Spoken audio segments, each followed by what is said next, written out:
Ric Flair's debut in the World Wrestling Federation in 1991 was definitely a peculiar and fascinating time period in wrestling. Due to Flair having issues with his employers at WCW, Flair decided to show up in the World Wrestling Federation while still being recognised as the NWA World Heavyweight Champion. The WWF took full advantage of this gift that was presented to them. The NWA Champion, and arguably the greatest to ever lace up a pair of boots, was now at their disposal. Let's take a look at Flair's arrival in the World Wrestling Federation in 1991 as we try to gain a better understanding of this noteworthy time in professional wrestling history. So some backstory is definitely needed here, and we need to establish an understanding of the WCW and NWA Championships in the early 90s. In November of 1988, Turner Broadcasting purchased Jim Crockett Promotions. At the time, JCP was promoted under the name NWA World Championship Wrestling. Jim Crockett Promotions remained a member of the NWA after the Turner purchase, however they gradually reduced the usage of the NWA name in favour of World Championship Wrestling, or WCW. In January of 1991, Nature Boy Ric Flair defeated Sting to win the NWA World Heavyweight Championship and was recognised here as the WCW World Heavyweight Champion in conjunction. WCW continued to use the NWA World Heavyweight Title belt, and because of this, WCW claimed the NWA World Heavyweight Championship lineage for its own championship. So the big gold belt here during this time period represented both the NWA World Heavyweight Championship along with the WCW World Heavyweight Championship. An exception arose on May 21st, 1991 when Tatsumi Fujinami defeated Ric Flair at the WCW New Japan Super Show, where after the match the NWA recognised Fujinami as their heavyweight champion. WCW did not recognise this title change, stating that because Fujinami had backdropped Ric Flair over the top rope, he was in violation of WCW rules, and therefore WCW wouldn't recognise him as champion. Remember, this was during the ridiculous Jim Herd days. On May 9th, 1991, Ric Flair defeated Fujinami at Super Brawl 1 to reclaim the NWA World Heavyweight Championship and retain the WCW World Heavyweight Championship. Confusing, I know.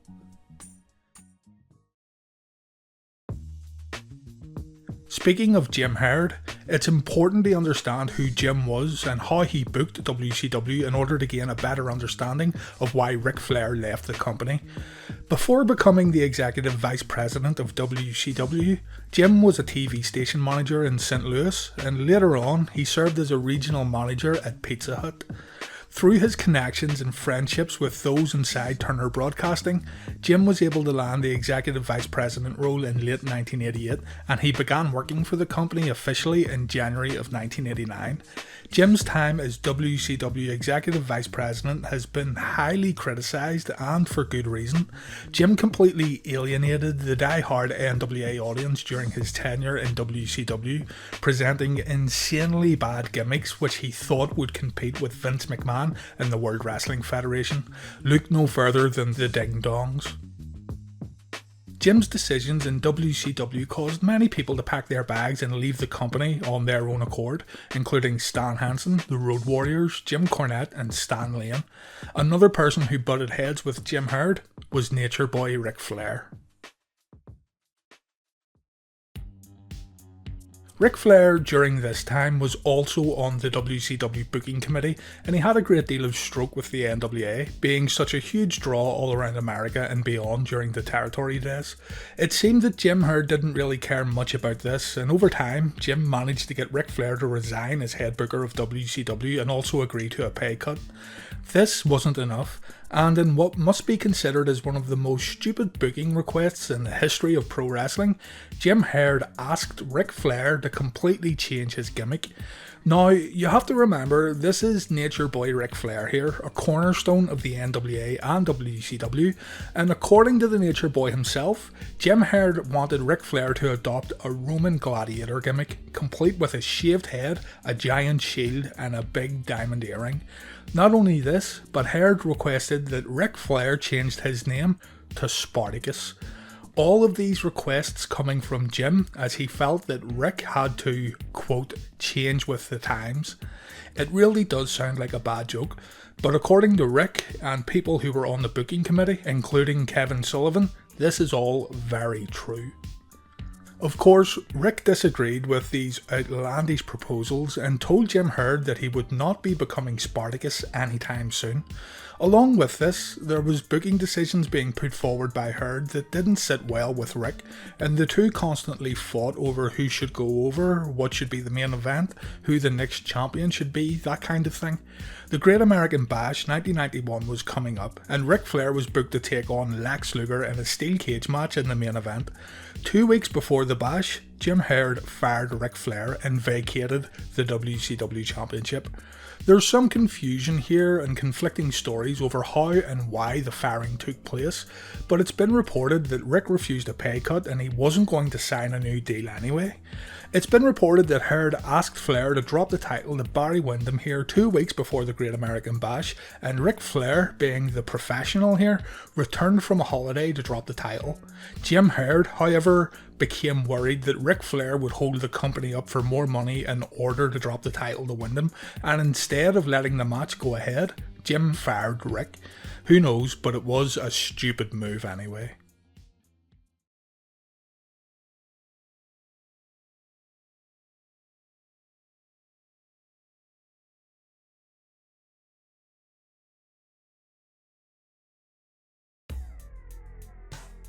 Remember, Ric Flair at the time of his firing was still in possession of the big gold belt, and Jim had demanded that Flair sent it back to WCW. Flair, of course, said no. Back then, the NWA Champion placed a 25 grand deposit on the belt once it was in their possession, and this fee was returned to the champion once they dropped the belt. Flair hadn't dropped the belt, and on top of this, Herd refused to pay Flair the 25 grand when he requested that Ric ship the belt back, so Ric Flair, in my opinion, was absolutely right to keep the belt. To me, Jim Herd's problems with Ric Flair were not on a business level, it seemed personal. Ric has since said that all Jim had to do was pay back the deposit and everything would have been fine, but Jim refused to do so. WCW was forced to use a belt owned by Dusty Rhodes from the defunct Championship Wrestling from Florida. The belt had a gold coloured plate tacked on, which was awarded to Lex Luger after he defeated Barry Windham, Ric Flair's replacement, in the cage match main event at the Great American Bash. The NWA Championship was officially vacated on September 8th, 1991, but that didn't stop Ric Flair making his WWF TV debut on September 9th on primetime TV as the real World Heavyweight Champion. You have to stop and really consider the magnitude of opportunity that was placed before Vince McMahon right here. His biggest rival's main star was a free agent, and to top it off, he had the NWA Championship, a title he was never defeated for. The big gold belt was shown on WWF TV around a month before Ric Flair even got to the company, thanks to Ric sending the belt over ahead of time. Bobby Heenan, who was acting as Flair's financial advisor, had interview spots where he would show the belt in order to hype Ric Flair's upcoming debut. Heenan would also call out the WWF champion Hulk Hogan, letting the Hulkster know that the real world's champion was on his way and there was nowhere for Hulk Hogan to hide. During a pre-taped segment, Bobby Heenan said, "What I am holding here is the belt that belongs to the real world's champion, and no, it's not Hulk Hogan. The person who owns this belt is currently under contract to another organisation, but in the near future he may be arriving in the World Wrestling Federation, and it would be my honour to be the advisor of this man. Hulk Hogan is the World Wrestling Federation champion. The man who owns this belt is the real champion, Ric Flair." So this is really a big deal here. There's two great things happening. The first is obviously the incoming debut of Ric Flair, and the second is the WWF having the big gold belt on their TV shows. It's kinda unthinkable today, but even if I try to give an example of a modern wrestling company showing a rival's belt on TV while hyping the arrival of the champion, it still doesn't hold the same weight as what it did back here. Ric Flair was such a huge deal during the territory days, and the NWA Championship was a belt of such prestige that using modern examples just doesn't give us a good comparison. This, I feel, is a key moment in the history of professional wrestling. To me, it's up there with the creation of Nitro, the dawn of the Attitude Era, even the Montreal stuff.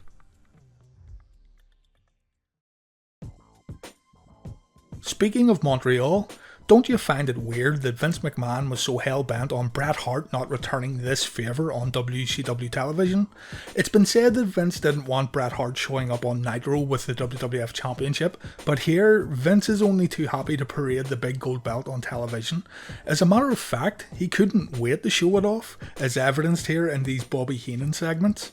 Vince was willing to screw one of his biggest stars ever in order to make sure his belt didn't show up at the competition show, which gives us some insight into how Vince McMahon thinks for sure.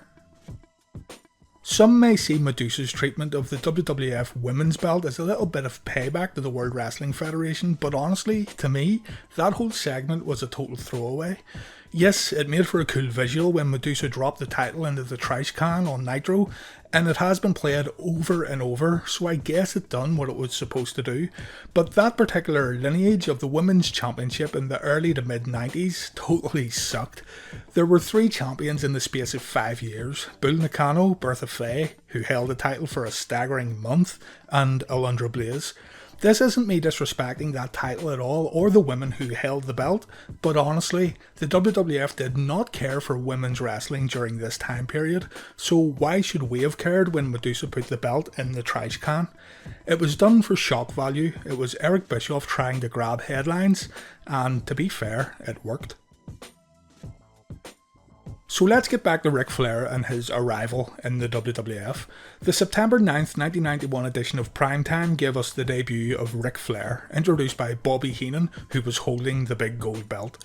A week prior, Heenan showed up on a funeral parlour segment holding the title, which led Roddy Piper to come out and spit on the championship, something which I am sure Vince McMahon felt was an incredible idea during creative meetings. This is overlooked, I feel. Nobody really mentions that not only did the big gold belt make its way to the WWF in the early 90s, but a WWF wrestler also spit on the belt on television. Everyone makes a big deal of Shane Douglas throwing the NWA title to the ground after winning the belt in 1994, but I just feel that spitting on it and then proceeding to throw it down is a little bit more disrespectful. Anyway, on Primetime on September 9th, Heenan introduced Rick as the man who put wrestling on the map as the Nature Boy walked out on a WWF TV show. Rick said he didn't bring the World Championship to show off, he brought it so everyone knows who the real World Champion is. Ric Flair addressed Roddy Piper for spitting on the title, telling Piper that he was coming for him, and Flair also addressed Hulk Hogan, the WWF Champion. Flair versus Hogan would be the main build here, and we all naturally thought that this would be our WrestleMania 8 main event, but it wasn't to be. Despite Hogan vs Flair being a dream match, which would have been worthy of headlining WrestleMania, the WWF never promoted a Hogan vs Flair match on pay-per-view, instead allowing the once-in-a-lifetime bout to play out on their regular house show loop. It was a decision that is just as baffling today as it was all of those years ago. It seemed like it was definitely going to happen, as Ric Flair had cost Hogan the WWF Championship at Survivor Series 91 after leading his Survivor Series team to victory earlier in the evening, and Flair again tried to interfere in the Hogan vs Undertaker rematch at this Tuesday in Texas. It really does depend on who you ask though. You can get different answers here when it comes to why Flair vs Hogan never happened at WrestleMania 8.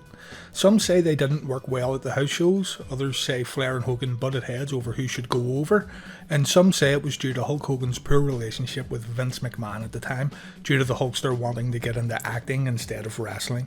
Who knows, but we will look into Ric Flair's entire 91 to 1993 run in the future. So just to wrap up this video here, let's go back to the big gold belt. WCW tried to sue Ric Flair in an attempt to get the title back, but Flair claimed that he owned the title in lieu of the 25 grand deposit he had paid, which was still not paid back to him. Due to this lawsuit, it was decided that the big gold belt should not be shown further on WWF television. Not wanting to drop the angle, however, the WWF decided to digitise the belt on TV screens, therefore not showing the belt but still letting us know that Ric Flair was the champion. In the kayfabe sense, this was explained by WWF President Jack Tunney as an order towards Ric Flair, as he wasn't allowed to say he was the world champion until he won the World Wrestling Federation Championship. Ric Flair did just that at the 1992 Royal Rumble, and also with that, the big gold belt wasn't seen again on WWF TV until the WCW invasion in 2001. Just a quick side note, when the big gold belt was digitised on TV, it actually wasn't the big gold belt, but instead it was a WWF tag belt. The WWF wasn't taking any chances here.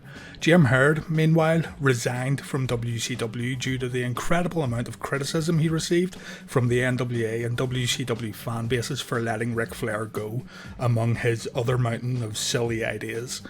Bill Watts eventually paid the cash deposit back to Rick along with interest, and the big gold belt was sent back to WCW. Ric Flair had no need for it anymore. He was the World Wrestling Federation champion.